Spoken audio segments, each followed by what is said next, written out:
Okay, for those of you that saw the first take of this, no, you didn't. This is the first show of the night. This is the very first show of the night. Yeah, okay. You heard me do the intro the first time. If you're a real one, Blackhawks lose to the Kings 3-1. Lee and I were there. Justin wasn't. Hawks lose again. I don't know. Subscribe to this YouTube channel. Follow us on Instagram. Leave a 5-star rating and review. Download us on Apple. Can we hear them now? Does somebody want to try? I think. Can you hear me now? I think so. No, yeah. They can. I think we're good. We're good to go. All right. Look at that, boys. Can you hear me? Lee's good. Yeah. No. You're Lee's good. You're good. We're both good. Settle down. Right. There was no first show. This is the first show of the night. This is the first show of the night. You're goddamn right. We cleaned up for everybody the second go around. We are very professional, okay? We had to make some wardrobe changes to show that we are professional, but we are. I know you might not think it. I know you guys think the show's a joke or something. We are pros at this. Watch and learn. We all take this very seriously, right? Y'all are in your blazers over there, and I got my Guinness polo on, but I left my suit at home. But what are you gonna do? But yeah, as you said, Tassos, 3-1 loss, Kings Blackhawks, 6-0 in a row for this Blackhawks team, longest losing streak we've seen this season. Y'all were boots to the ground. You got to see that game in person. I did not, but I got to take some handy little notes here, so hopefully I'll be able to keep us on track here and yeah, break down this Blackhawks hockey game that indeed happened. Yeah, so Tassos and I got there 3 minutes after puck drop. So it was like 2 minutes. 2 minutes. Walked into a pretty rough start. Atrocious first period. Gave up 2. Could have been more. I don't even remember what the shot total was after 19-7. 19-7. Yeah, that's. It was like 18-3 there for a minute. Yep. Yeah. So rough first period. That was a terrible thing to come into. And Tassos and I looked at each other and we're like, "This is gonna be a rough one." I thought it was gonna be another 6-1 game. I didn't think we would score. Thankfully, we did. Yeah, I don't know. Brutal start and nothing going offensively to get back into the game. Yeah, no, it's just tough from that standpoint, right? I mean, at least they made it a game, but it wasn't really them. It was more Spencer Knight made a game. Shots 33-18, 30 saves for him. It was a good performance for him. And every time he sees those Kings, man, he locks in. I thought he was going to maybe steal one tonight for us, but unfortunately did not get the goal support there. Another frustrating thing, too, just to expand that first period there, is just the fact that both those goals came within a minute of each other.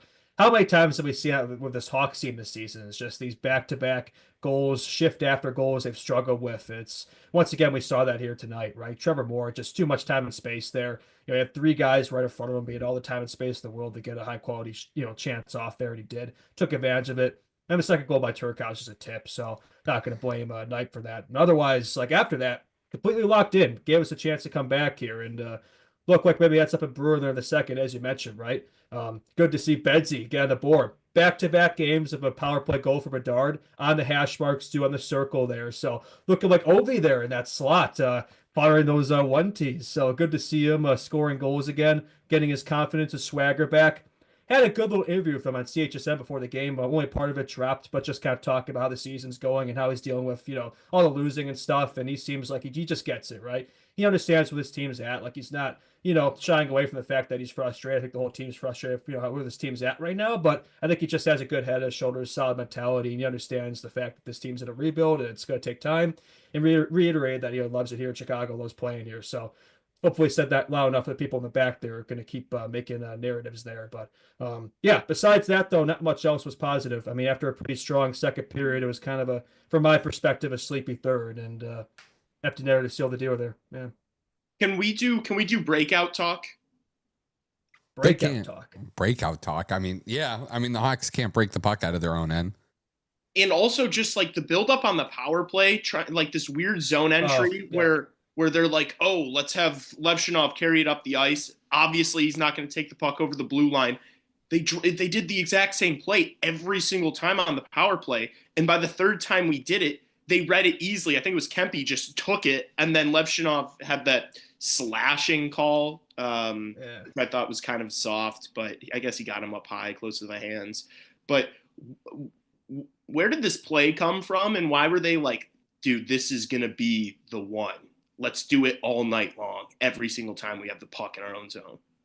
Yeah, like you got to come in with speed, right? Like the Kings saw it coming every time. It was so predictable. It was easy to close off. And it's like, I mean, that must be said. Like besides that Bedard power play goal, like the other power plays tonight sucked. And they kind of thought we had a chance there, especially in the third. We got one pretty late there to maybe tie the game up. And we just got absolutely nothing going. I think that was the exact power play you were referencing there. So that was frustrating as well. We had another one kind of taken away. That was the left shot penalty that was kind of negated there. But yeah, definitely 1 for 4 is not good enough from that perspective. Yeah. It's crazy how high our power play percentage is with how bad we are at entering the zone. Like they just like once we get it in, it's a damn good power play, but we just can never get set up.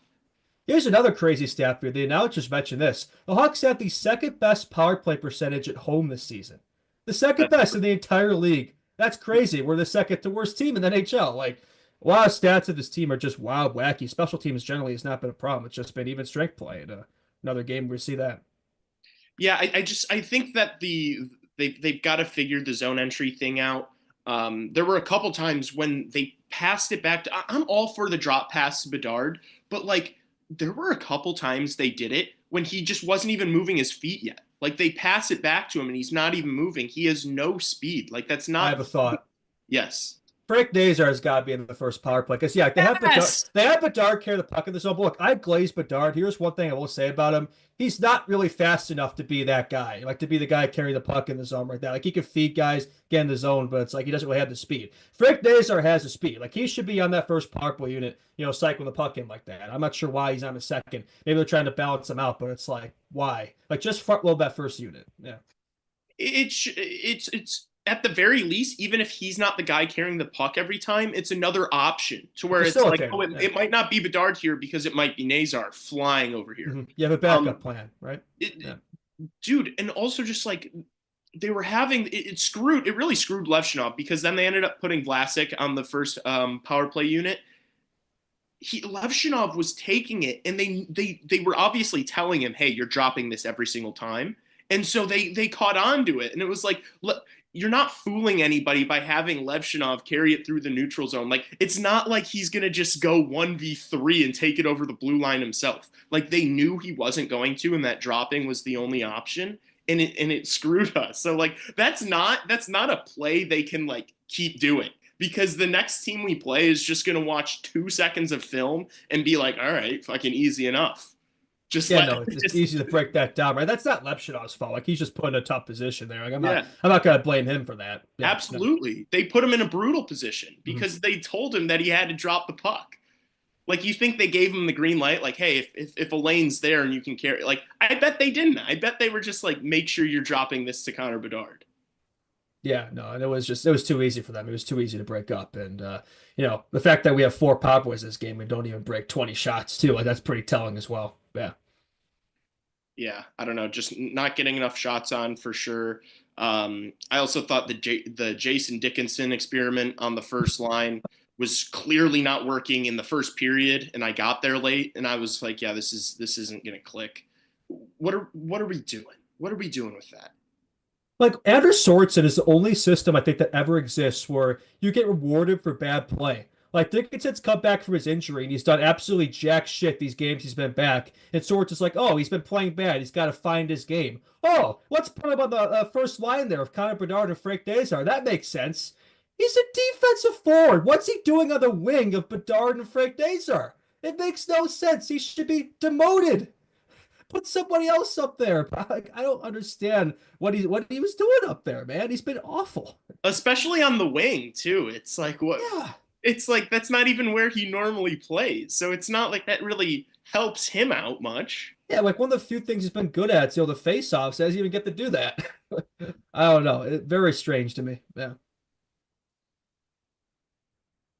Tassos No. You guys were going and then you weren't. So all of a sudden, very abruptly. We were just talking about Jason Dickinson playing on the first line, but not. No, I know. Yeah, it's not really working. It's like he just hasn't looked good since coming back from injury, and maybe they're trying to get him going a little bit, but he doesn't bring anything to that line at all. There's no purpose. There's no there's nothing behind it, really. Like, that just speaks to the dearth of talent on this hockey team right now, that's what we're trying at this point to get it going. And I don't know, man. It doesn't make a whole heck of a lot of sense, but it is what it is. Here's another thing I noticed too. Guess who had the assists at Bedard's power play goal tonight? Tyler Bertuzzi yeah. and Teuvo Teravainen, those two guys. I'm pretty sure if you go back to the October series in this show, I always envisioned that would be the first line this year. You know, those are the guys you bring in this offseason, right? Teuvo Teravainen and Tyler Bertuzzi to help Bedard. And both of them have like hardly played with him all season. Like Bertuzzi had a month with him, Teravainen played from October. But besides the power play, even strength, you hardly see those guys with them. And what do you know? On the power play, they connect, and we've seen it a few times. It's like, I don't know, man. Maybe Teravainen will work well up there. Maybe a Teuvo Bedard Nazar line. Like I think that'd be work wonders. But I don't know. What do I know, right? I'm just some podcaster. I thought Bertuzzi looked like, for lack of a better words, ass tonight. Besides that assist that he had, I was like literally right before he had that assist, I was about to turn to Tassos and talk about how brutal Tyler Bertuzzi's been. I know it doesn't help that he's like playing on the fourth line when we're not, on the power play. But dude, I mean, the guy is just, dare I say, useless. Like, I mean, think about Dickinson should probably be on that fourth line, but then you're talking about a fourth line of Veleno, Bertuzzi, and Dickinson, dude. It's just, oh my gosh. It's like you're just sending guys over the board to do cardio. Like, they're not going to do anything together. But that should be the fourth line. Like, the fact that Dickinson is up there and Bertuzzi's on the fourth line does not make really any sense because as you just mentioned, like it's not like Dickinson's done anything good recently. He came back from injury, had a rough start, and they were like, "Oh, we got to get Jason Dickinson going. Let's throw him on the first line." Yeah, I think that should be reversed. Like I agree with you. I think Bertuzzi has been asked, but it's like the one time this season he wasn't asked was when he was up there the first line bench. So I'm like, we may as well. That's the only line he works. Like that might as well be what you do, right? I don't know. That's just a thought. We did see those three together at one point this year too in January. I think it was Bertuzzi, Bedard, Nazar. I do like that they're centering Nazar though and putting Benzie in the wing. I like that move. I will give him credit there. As long as those two are playing together. Yeah. By the way, I love all the things that Chad have been saying about me. We're gonna read them all later at the end as a nice collection. I've been keeping track. Okay, good. You know who I would love? You know who I would love on that first line up there? Michael? I mean, yeah, for now, but I was gonna say Quentin Byfield. Are we doing quick? Okay, the one I had very few notes on this game. I have about 3 of them. Quentin Byfield was the best player on the ice tonight for both hockey teams. Yeah, he was very noticeable. I think he's been cooking a lot lately. I know he had a slow start to this year, but he's had a better second half of the season. It's like if you're the Kings, man, like why would you not prioritize that guy? Why would you not make him a part of your Bergeron and young core here? Same with Brad Clark on the D. Like I don't understand it. Like I think those are guys you could build around, right? I mean, Kopitar and Doughty aren't getting any younger, so I don't really understand from the perspective why we've seen those guys and the rumors and all that. That is absolutely a guy you should build around. Yeah. Like even when he's not produced, like I don't think he had a point tonight, but he can just like impose his will on a game better than like a lot of players just because he's so big and fast. Like it's impossible not to notice him. And tonight was obviously my first time watching him in person, but I was just so impressed. I would love to see. I would love Tassos to give a counter of how many times I said Quentin Byfield is a player tonight because it was probably over 4 or 5. It was definitely over 4 or 5. Yeah. Well, he's just so noticeable, man. Like the potential of him is still sky high. You can see why they drafted him. So I had a real hype around him too when he was coming in too. It took him a little while to get going, but it's like when he finds his game, man, that breakout, I think change of scenery, man, definitely could get him going, reach that potential. Yeah. Well, change he's there. Of scenery for Byfield. Yeah, maybe. Yeah, to hear, right? That's what Lee was alluding to. Right? I turned to Lee. Like, okay, Quentin Byfield's name was out there when the LA Kings were reportedly in on Rantanen a little bit, and he didn't have any interest in signing an extension with LA, so they weren't going to make that move.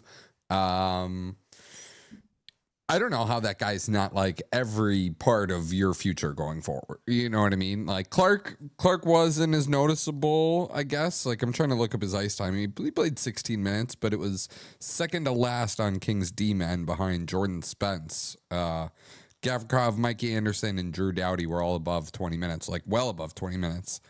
And yeah, I don't know. Clark, I want to see more out of, but Byfield's like the guy now. Mm-hmm. Yeah, another young guy in that kind of core there. This is a guy who I think he has connections to kind of the Chicago area. Alex Turcotte. My gosh! Back in 2019, I remember that was like the guy like all Hawks fans wanted. Like, what has he done? Like, I know he scored a goal tonight, but like he hasn't really done much of anything. I don't know. Can I bring up an interesting thing? He also spent 4 minutes in the penalty box. Right when he scored, I turned to Tassos and was like, Alex Turcotte scores his 6th goal of the season for LA. So, I just remember all the people glazing that guy when he was a prospect and coming in like, oh, he's going to be the next big thing. And it's like, still waiting on it. Yeah. So I brought this up to Lee, a little bit of a Leafs tie-in. So the Leafs are always the team that, like, when another team comes to town, the guy from Toronto always scores. Like, that's just like a thing that happens to the Leafs. It's always like the Toronto guy on the other team. And could the Hawks become that team? Like where? Well, we see a lot of former Hawks, right? So it wouldn't surprise you if the Chicago thing, former or Illinois Hawks thing, definitely, former Hawks definitely fit into that. But you got JT Compher, Christian Dvorak, Josh Manson, Vinny Hinostroza, Christian Fisher, Lane Hudson is the big dog. Alex Turcotte, all those guys from Illinois, Mike Riley.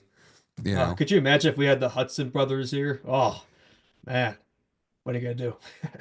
Yeah, I thought you didn't want any more defensemen. Well, I'm saying if anyway, no more defensemen. No more defensemen. Right. You got it. No more. I don't want to hear that guy's name. Hasn't played in like 3 months, but I'm sure he's still the #1 guy in all the Canadians draft boards over there, even though Misa's setting records over there. Let's stay on LA for 1 second here. LA.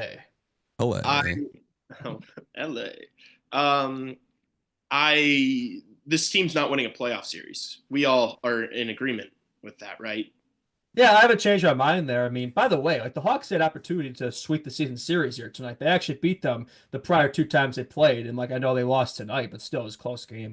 But small sample size there. It's easy to kind of take these observations of a team when you play them, but it's like this Kings team. It doesn't look that much different to me than the previous 3 years, right? I mean, maybe slightly better, but I just don't think it's going to change. You play the same team, the Oilers. Come playoff time, it's a different game. Yeah, I don't see it. I think it's going to be more of the same. Yeah. Tassos, do you have? Are you going to play? I'm going to say it's pretty easy to play down to the Chicago Blackhawks and play up to most other teams in the NHL. So yeah, fair enough. Tell that to Seattle Kraken. Tell that. And the Vancouver Canucks. What about I'm saying, man? They didn't play down to the Blackhawks level. Like that's what I'm saying. Like this team, dominated. Like those first 20 minutes, it was like a different league. Right? I looked like they were going to run away with it. But like the last 40 minutes, they kind of sat back. Like they had a 1-2 goal lead this entire game, and they kind of sat back. The Hawks kind of took advantage. Like the Hawks had every opportunity to get back in this game, and maybe steal it. And it's like if you're a team in the Kings position, like you got to have more of a killer instinct than that. I know you win the game, but like barely. I don't know. This team doesn't move me. I don't see them doing anything in the playoffs. Yeah. That makes sense. I absolutely agree. And there's got to be some positives tonight. I thought should we do Connor Murphy talk? Connor Murphy. Hopefully for not more than 15 seconds. Dude, I don't know. I guess I noticed some of the little things about Connor Murphy's game tonight that I really appreciated. Just like not turning. Look, the defensemen on the blue line tonight, when we had the puck in the O-zone, were atrocious. They were throwing passes everywhere and just like not keeping it in the zone multiple times. Connor Murphy was like one of the only guys who was not doing that tonight. And like, even if he's not like finding a great pass across the ice, like set a guy up for a scoring chance, he's at least keeping it in the offensive zone and just throwing it to an area and getting it in deep. I feel like multiple moments tonight, some of these young defensemen just trying to do a little too much, and it was not clicking. It wasn't working. So Connor Murphy's not going to get another stick tap for the rest of the year, so I just wanted to come out and do that tonight. Yeah, no, he's going to go down as one of the Blackhawks of all time. He's been here for 7-8 years, and I still don't have any emotion towards Connor Murphy. Right, I'm kind of ready to move on from him. I see more of these young defensemen that we will be I think Sam Renzel, another guy I look forward to there to in Minnesota. So yeah, to get that prospect talk in there. I had to get a little something in there. A little nugget. I had to get Connor Murphy talking, and you had to get prospect talking. Fair enough. Had to shut that down pretty quick there. You know who's the next leading candidate for Mr. Beats It into a Square? Who's that? It's Joe Veleno. Joe Veleno. Oh my gosh, dude. He did have a good shorthanded look there. Dude, he shot it right at him. And then he had a poster across. And then he had a post right after on the same shift. Yep.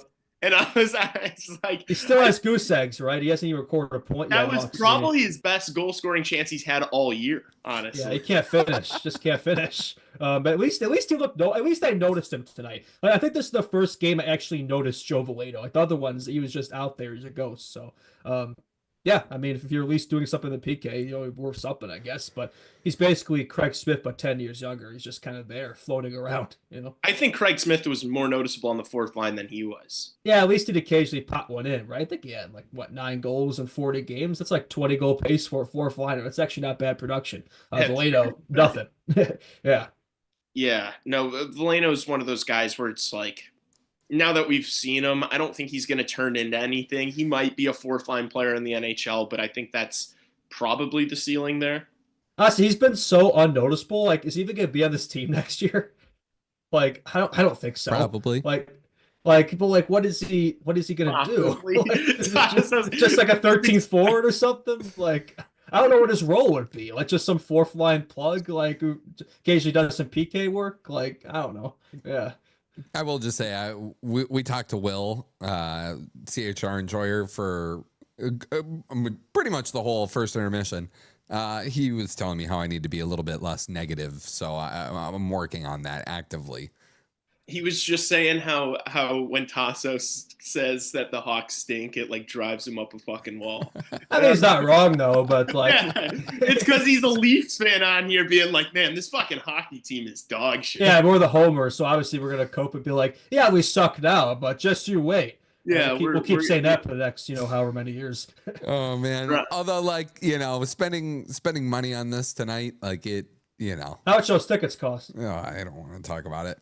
Let's just say it wasn't really that much actually. It was good attendance. No, it wasn't. It wasn't. But if you paid more than that game I paid, remember when we went to the game and bought them outside the stadium? If you paid more than we paid no, you got rinsed. No, I didn't. Okay. I didn't. All right. No, not close to that. But there's just gonna be cheaper games before the end of the season than that one. Tickets for the Calgary game are $10. Really? Yeah.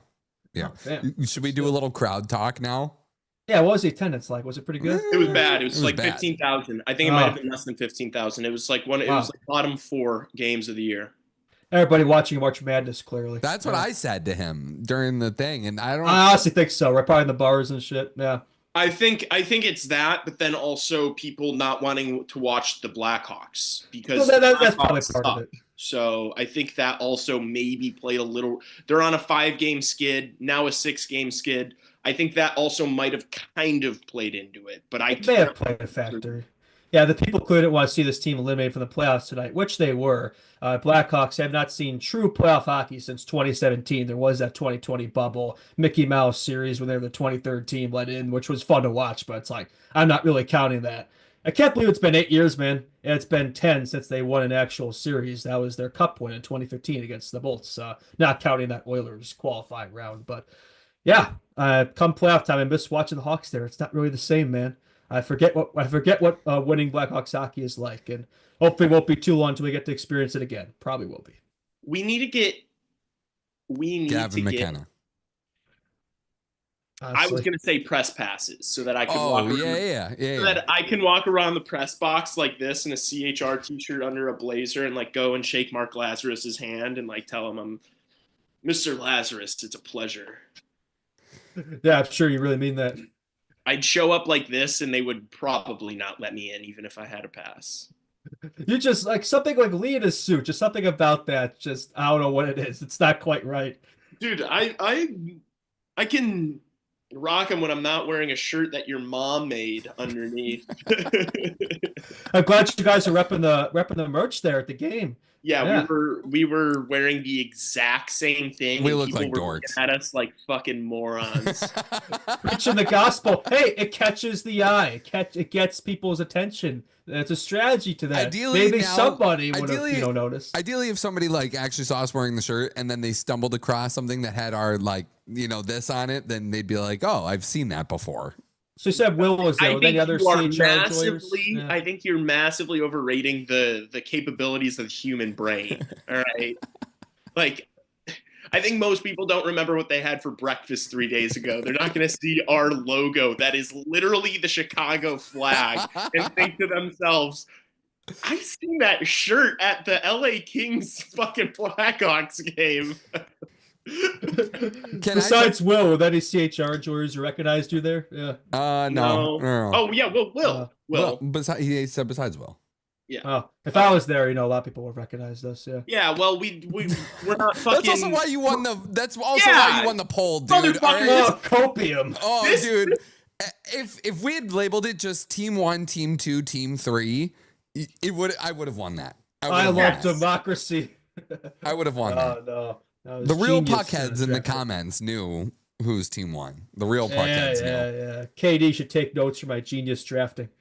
That's crazy. Tell everybody in the chat. Tell us who won the all-time team draft. Hawks, Justin, they know it. There's no way. There's no way. Oh no, they know it. Yeah. What else? Oh, call Doc. Oh, you want to talk about Doc? Yeah, he was kind of banged up in that game. Hopefully not a broken wrist. We've seen Doc brothers who have broken wrist playing in a Blackhawks uniform. So hopefully that's not it. I might be overreacting there, but it didn't look good for sure. Also, did I not say that to you right away? Yeah. What's that? Right when he went down, and I literally said to Tassos, I'm like, dude, that shit is broken.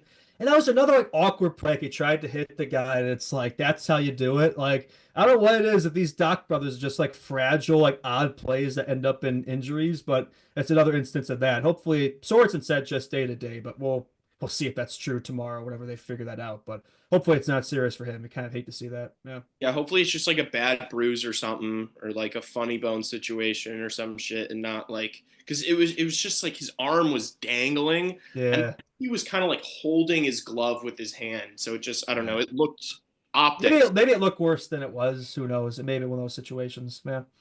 Was there an update from Sorensen after the game, or? All he said was, we'll know more tomorrow. I think he said day to day, so it might not be that bad. Yeah. But this is also Sorensen, so take that with a grain of salt. Okay. Doc had an amazing play behind the net to set up Lucas Reichel right in front of the net, and he beat it into a square. Oh, I recall that. Yeah. Now, he had a few looks tonight. Yeah, I do. Yeah. The game was so long ago now, it's like it's a little foggy. Yeah. Then do you guys want to hear about my Uber driver on the way back? Oh, boy, what's the story here? So this guy, his name was Caesar. We were on the way back. I walked to the barn after each Hawks game just because it's a better spot to Uber from back up to Wrigley. So I get in this guy's car. He's like, "Oh, were you at the Blackhawks game? This, that, and the other." He doesn't really speak much English at all, and he's like, so it's perfect. Yeah, me neither. So, and I don't know how to turn the volume on a post-game show for you guys over the computer. But so we're talking. He's like, "Oh, I like hockey a lot," and then he's just like, "That like in the most broken English possible, is like that McKinnon guy is just different." And I was like super impressed. And he's like, "Oh yeah, like he was telling me how he was watching games down in Venezuela." And no way. Yeah, that's hard. It was good. Huh. It was cool. pretty cool. Yeah. It was pretty cool. So I told him about Chicago Hockey Radio. Growing the game. We're doing the Lord's work out here, man. And I'm sure we're all looking forward to this weekend. We have 2 afternoon Blackhawks games to look forward to against the Blues and the Flyers. So I'm sure we're all really excited for that. I don't know. Are they going to win a hockey game? That's the thing. It's a 6 losses in a row. Now we put out that clip today, like literally asking the question when the next win's going to come. And I generally don't know. Lee seemed to think it was coming tonight. That definitely did. That did happen. It's going to come on Saturday. Don't worry. Saturday against the Blues? Yeah. I don't know, man. And if not, then it's going to come Sunday. Against Beachcov and the Torts Flyers. Yeah, we'll see. And I think it's Utah after that, maybe. That's the last game we won, by the way. That Bedard OT winner, that was almost It literally is 2 weeks ago now. At least in my time zone over here, it's that was 2 weeks ago, our last win, that OT winner against Utah. How about that? Um, Blackhawks hockey 2025. It's the way she goes. All right. You guys have anything else for this game or no? Yeah, the only other thing I was going to add is that Tassos and I originally talked about going to this game and holding signs. and I had an epiphany, like maybe, I don't know, an hour before Tassos came over, and I was like, hey man. It's like, hey man, let's not do that. What signs were you gonna put up? Follow Chicago Hockey Radio. Oh, it'd probably throw you out. And right when I sat down, right when I sat down in my chair at the game, we Tassos and I moved for each period. We sat in a different spot. But right when I sat down in the first period, I was like, man, thank God I don't have to hold up a sign right now. I have a really funny story about signs in the UC. So back in the Bedard tank season, 22-23, when I was actually cheering for this team to lose to get Bedard, which, we might be doing next season, McKenna. I hope not, but, it might be trending that way. But anyway, I was writing down a sign, right? And there was a catchphrase at Bedard, if you remember, when we were, losing. I'm not going to say it on here, but tank card for Bedard, but it was something else. And I was in the process of writing that down, and they quickly took the sign away from me there. Damn, they yanked it from you? Yeah, they saw what I was writing. I'm like, nope, we don't want to see that. Were you trying to get down to the ice for warm-ups? No, I wasn't doing that. I was just, but anyway, yeah, I thought that was a funny story there.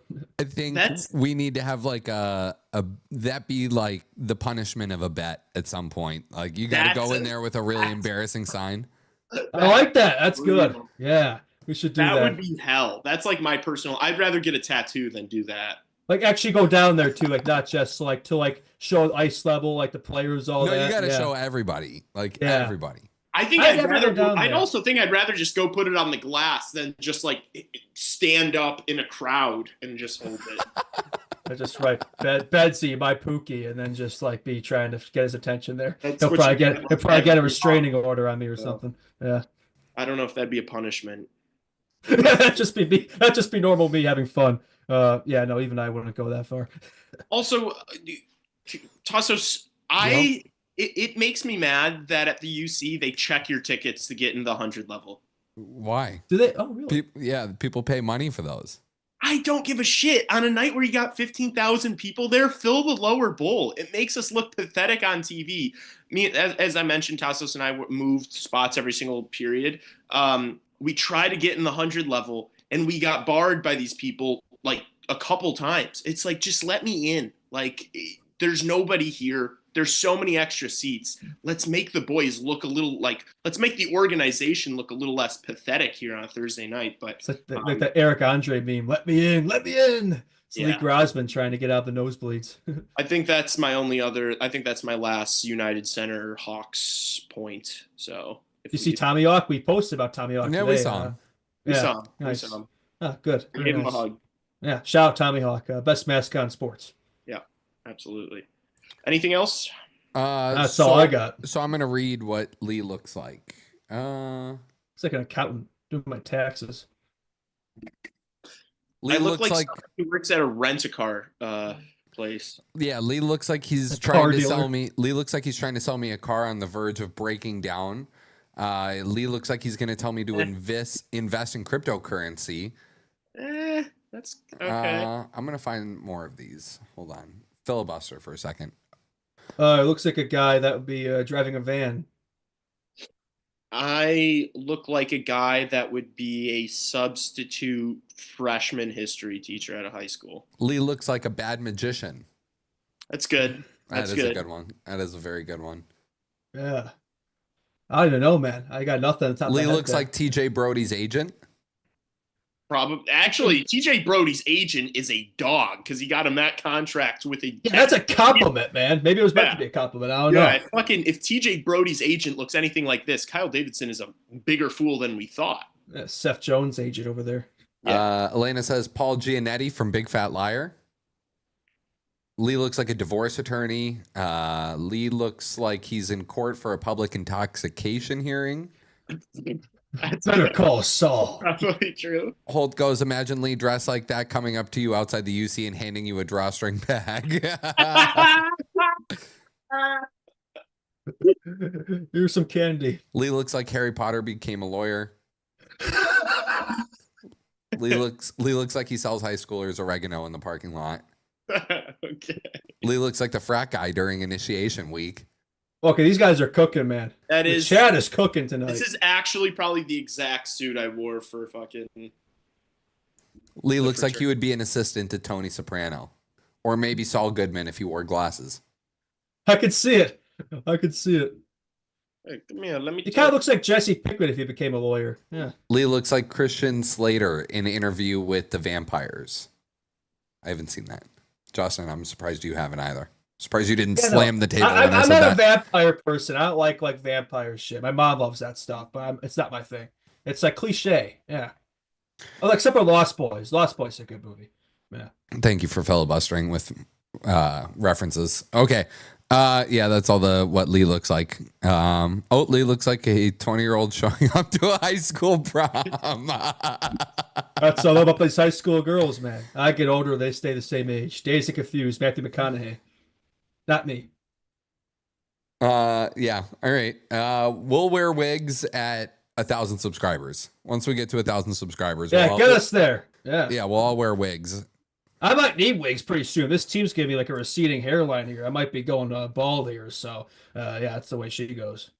Kai Sinat, I'm not reading that. Okay. The only other thing I was going to say we could do is tease a little bit. We've got guests, a lot of guests lined up here in the short-term future and the medium-term future and the long-term future. So we have Dan Gallant from Oilers Nation Radio coming on tomorrow in the NHL Hour. Also runs the Hockey Fights Instagram page. So we're going to talk a little Oilers with him. We have former Blackhawk Jack Skilly joining us in the Hawks Hour of Blackhawks legend. Yeah, Hawks Hour of Monday's show. And then we have Luke Fox, who's an awesome writer for Sportsnet, coming in the NHL Hour of that show on Monday. We have Johnny Laz coming on the week after, and we just got confirmation now from Charlie Roumeliotis that we will be doing a Blackhawks State of the Union after the end of the year. After exit interviews are completed, we're going to do a sit down with Charlie, and yeah, that's going to be a ton of fun. So hopefully none of these people watched either post game tonight. Yeah, no, really knows over here, right? Well, this is the only there was in the second one. Yeah, very nice. And also, we got something else in the doc. He'll be ready for tomorrow's show. We want to be there for the start of it. We got cooking there. Oh, are we losing Justin a little bit? Yeah, I think that's where we wrap. What was he talking about? Now I want to know. It was breaking up so bad that it sounded like gibberish to me, but yeah. Okay. Well, that's it from us. So this was the only podcast we did tonight, everybody. You hear that? That was the only podcast we did tonight. Once more, please subscribe to this YouTube channel. Please, please, please tell your friends about it. Tell your friends to do it. Just be like, hey, I really like this show. They need to get to 1,000 subs. Would you please subscribe for me? Make a burner account. Make an email address for your dog. Tell your mom. Tell your dad. Tell your cousins. Yeah, Chicago Hockey Radio, moving on up in the world. We're going to hit a few more games, too, the rest of the way. Be sure to follow us on Instagram. We're going to try and, we're trying to post on Instagram every day now. Not just the clips, but also, fun, engaging Blackhawks content for all of you. I got a cool one planned for tomorrow lined up. So, we love hearing from you. Questions for tomorrow's Friday mailbag also. Send them in if you want. We got a few already on deck, but, send more. If you want us to answer your questions on the end of the Hawks Hour of tomorrow's show, follow us on Instagram, leave a 5-star rating and review, Apple Podcasts and Spotify. Hit the thumbs up on this video too. If you're watching, if you're listening, head over to the video, hit the thumbs up. It's super easy. It takes you 2 seconds. All right, everybody. We'll see you tomorrow. Say peace, boys. Peace.